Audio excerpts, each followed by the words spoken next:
क्या आपकी बहू अपने साथ लड्डू गोपाल लाई है? या आप अपनी बेटी को उसकी शादी में लड्डू गोपाल साथ में देते हैं? या आप फिर लड्डू गोपाल की सेवा करते हैं? तो बड़े ध्यान से यह प्रसंग सुनिएगा। हरे कृष्ण दोस्तों, मैं हूं अनुज शर्मा। एक बार एक लड़की की शादी हुई। माता पिता ने भाई के रूप में साथ में लड्डू गोपाल दी। भगवान कृष्ण की अनन्य भक्त थी लड़की, बेहद प्यार करती थी, बड़ा संस्कारिक परिवार था, ठाकुर जी के अनन्य भक्त थे। भाई स्वरूप में लड्डू गोपाल को अपने साथ ले आई। यहां जब ससुराल में आई तो पहली बार लड्डू गोपाल आए थे। परिवार ने बहू का सम्मान किया, लड्डू गोपाल का स्वागत किया।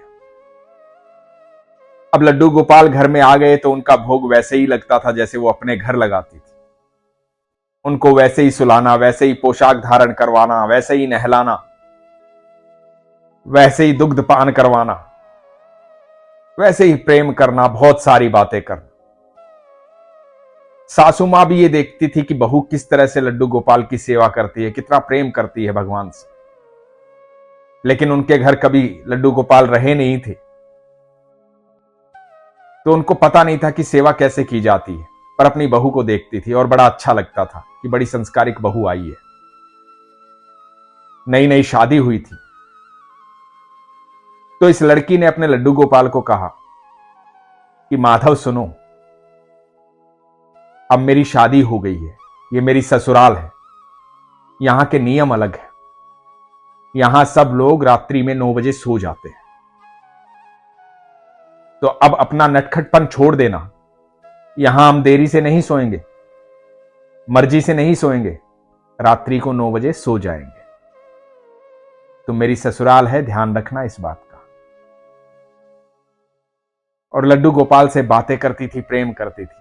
सासू मां भी देखती थी। जब नई नई शादी होती है तो कई रिश्तेदार खाने पर बुलाते हैं, अपने घर पर बुलाते हैं। तो एक दिन एक रिश्तेदार ने लड़की और उसके पति को भोजन पर बुलाया। तो इस लड़की ने अपनी सासू मां से कहा कि मां, आप लड्डू गोपाल को भोग लगा देना, पर सुलाऊंगी मैं आकर के, आप सुलाना मत। मैं जब आऊंगी, जब लड्डू गोपाल को सुलाऊंगी, क्योंकि उसकी आदत थी बातें करने की। भगवान से बातें करके लोरी गा के उन्हें सुलाती थी। तो बोली कि मैं आ जाऊंगी समय से, आप सुलाना मत, भोग लगा देना। तो सासू मां ने कहा कि ठीक है, मैं भोग लगा दूं। अब दोनों पति पत्नी अपने एक रिश्तेदार के यहां भोजन पर चले गए। वहां भोजन पर गए और लड़की के दिमाग में सिर्फ ये चल रहा है कि मेरे लड्डू ने भोग ग्रहण किया होगा कि नहीं। मैं मेरे लड्डू के पास नहीं हूं, मेरे भाई के पास नहीं हूं, मैं यहां भोजन कर रही हूं, वो क्या सोच रहा होगा। उसके दिमाग में सिर्फ लड्डू गोपाल चल रहे हैं। वो मन से वहां नहीं है, सिर्फ तन से वहां है। इधर देखती है कि समय बीतता जा रहा है। अब रिश्तेदारों ने बुलाया है तो समय तो लगेगा ही। समय बीतता जा रहा है, बातचीत हो रही है, और बातचीत होते होते, हंसी मजाक होते होते 9 बज गए। बड़ी चिंता हो रही है कि लड्डू गोपाल को सुलाने का समय हो गया है और अभी तक हम यहां से निकले नहीं हैं। अपने पति को बोल भी नहीं सकती है, नई नई शादी हुई। करीबन करीबन 10 बज जाते हैं और 10 बजे वो वहां से निकलते हैं। जब घर पहुंचते हैं तो 11:30 बज जाते हैं। घर में घुसते ही भाग करके अपने लड्डू गोपाल के पास जाती है, अपने भाई के पास जाती है और देखती है कि लड्डू गोपाल सो रहे हैं। बड़ा सुकून मिलता है लड़की को, बड़ा अच्छा महसूस होता है कि चलो मेरे लड्डू सो गए हैं।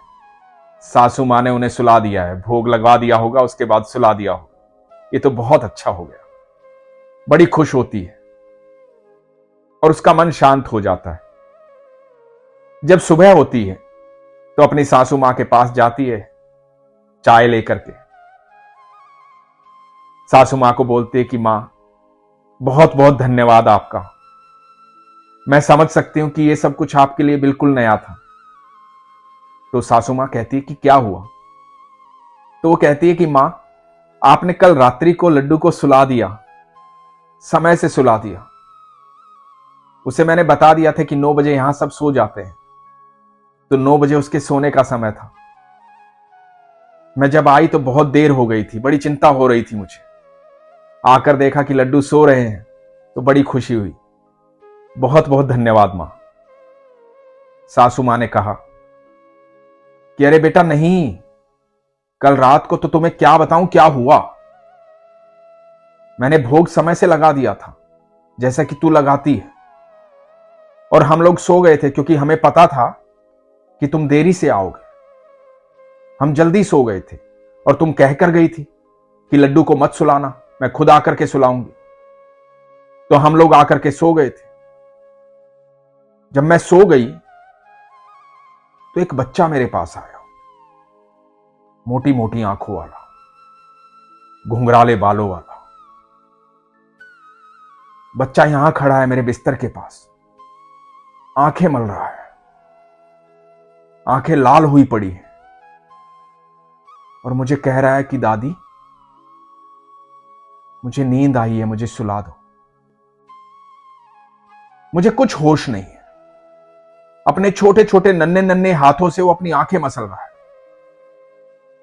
और ये कह करके वो चल पड़ता है। अपने छोटे छोटे कदमों से वो मंदिर की तरफ जाता है और मंदिर के पास जाकर के वो गायब हो जाता है। मेरी कुछ समझ में नहीं आता है। और मैं मंदिर के पास खड़ी हूं और देखती हूं कि वहां लड्डू गोपाल बैठे हुए। पता नहीं मुझे क्या होता है।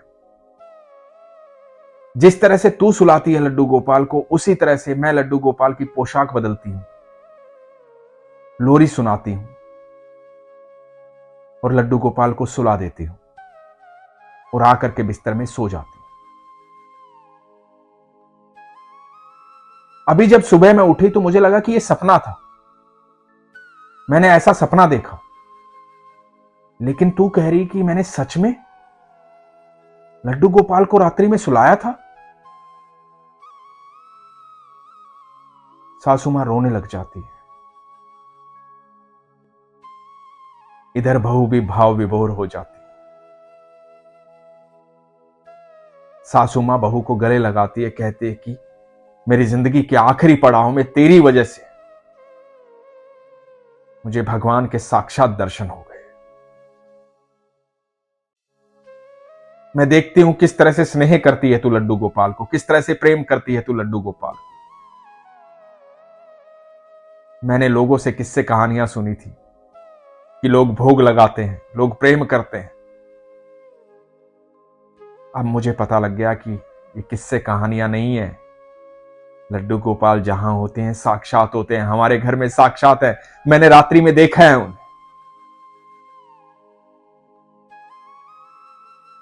और इस लड़की के आंसू नहीं रुक रहे थे। भाव विभोर हो गई थी, क्योंकि वो तो जानती थी कि मेरे भाई हमेशा मेरे साथ रहते हैं। दोस्तों, बहुत सारे लोग ऐसे हैं जिनके यहां रिवाज है कि जब भी उनकी बेटी का विवाह होता है तो वो साथ में लड्डू गोपाल देते हैं। लेकिन ये पता नहीं होता कि सामने वाला घर कैसा मिलेगा। ऐसे किस्से मैंने बहुत पढ़े हैं, सुने हैं। मुझे काफी लोग भेजते भी हैं कि अपने घर से वो लड्डू गोपाल लाई थी और लड्डू गोपाल को यहां ला करके डब्बे में बंद करके रखना पड़ गया।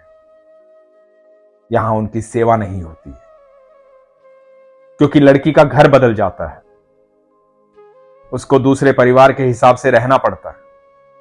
यही परंपरा भी है।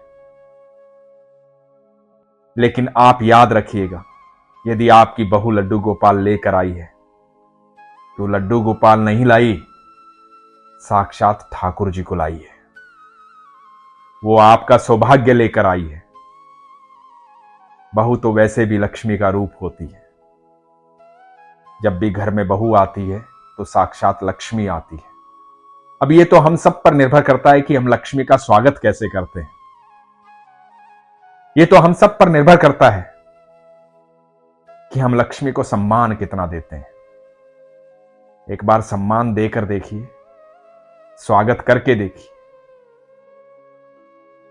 जो भी लड़की अपने घर लड्डू गोपाल लेकर आती है तो याद रखिएगा, लक्ष्मी जी साक्षात विष्णु के साथ आती है, महाविष्णु के साथ आती है। कृष्ण जहां भी होते हैं साक्षात होते हैं, जिसके साथ भी होते हैं साक्षात होते हैं, और जिसके साथ जो रिश्ता होता है उस रिश्ते को निभाते हैं। और भगवान श्री कृष्ण ही हैं जो आपको यह अधिकार देते हैं कि आप उन्हें अपना भाई कहते हैं, अपना बेटा कहते हैं, अपना दोस्त कहते हैं, अपना पिता कहते हैं। वो आपको हर अधिकार देते हैं। तो जिस रूप में चाहेगा मैं तेरे साथ रहूंगा, क्योंकि वो हमें बेहद प्रेम करते हैं। तो इसके लिए आज के बाद कभी ये मत सोचिएगा कि आपके घर जो लड्डू गोपाल हैं सिर्फ लड्डू गोपाल हैं, सिर्फ वो मूर्ति है। नहीं, वो साक्षात हैं, आपके साथ है। बस आपका विश्वास प्रगाढ़ होना चाहिए। अपने विश्वास को कभी कमजोर मत होने दीजिए, उन्हें मूर्ति मत समझिए। जब भोग लगाते हैं तो बड़े भाव से लगाइए, और यकीन मानना, जब आप ये कह देते हैं ना कि हम रात्रि में 9 बजे सो जाएंगे, वो इतने ही प्यारे हैं, इतना स्नेह रखते हैं कि वो आपकी दशा को आपसे पहले समझते हैं। आप जो भोग पवाते हैं वो भोग लगा लेते हैं। आप जैसे सुलाते हैं वैसे सो जाते हैं, आप जैसे उठाते हैं वैसे उठ जाते हैं। किसी प्रकार की कोई भी शिकायत नहीं करते। जैसी स्थिति में आप होते हैं वैसी स्थिति में लड्डू गोपाल रहना चाहते हैं, क्योंकि वो आपसे बेहद प्रेम करते हैं। उनकी कोई शिकायत नहीं होती। पर ये यकीन भी तो करो कि वो साक्षात होते हैं। और जब यकीन कर लोगे तो पल प्रतिपल चमत्कार होगा। ये अनुभव तो तभी आप प्राप्त कर सकते हैं जब अनुभव करेंगे, जब विश्वास करेंगे। तो इसलिए हमेशा कहता हूं, अपने विश्वास को मजबूत रखो, अपना ख्याल रखो। हरे कृष्ण।